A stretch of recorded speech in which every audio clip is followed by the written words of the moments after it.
Here as well, but we do start with Sandra Shaw with the latest at that 5 a.m. advisory, Sandra. It picked up more wind speed, so now Hurricane Lee, a monstrous Category 5 storm, has 165-mile-an-hour winds that extend out from its center 45 miles, and 140 miles out from the center extend those tropical storm force winds.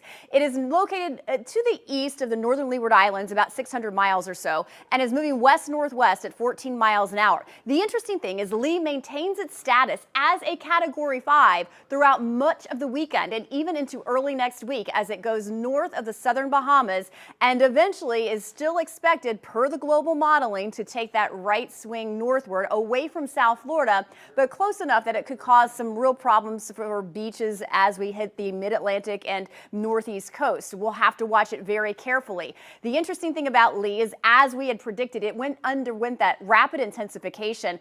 That's qualified or classified as a 35-mile-an-hour wind jump. Guess how much Lee jumped? More than 55 miles an hour with its speed. So in less than 6 hours, it went from a 2 and to a 4. And now it's a 5 with 165-mile-an-hour winds and a well-defined eye. Everybody wanting to know what it's going to do. And there's a good agreement with the modeling that it does get pushed away from this trough. So that's good news there. But a lot going on. And for more context on all of this, let's join Vanessa Bennett. And good morning, Sandra. And Sandra, tropical activity tends to become more active this month and in October. And the peak of the hurricane season is actually just 2 days away. And that's what exactly we've been seeing, just very active weather out there. I'm tracking Major Hurricane Lee and Tropical Storm Margot in the Atlantic. Hurricane Lee will become the third major hurricane this season and one of the strongest hurricane on record, like we said. Plus, August was an active month, producing 2 major hurricanes, Franklin and Idalia, reaching Category 4 status.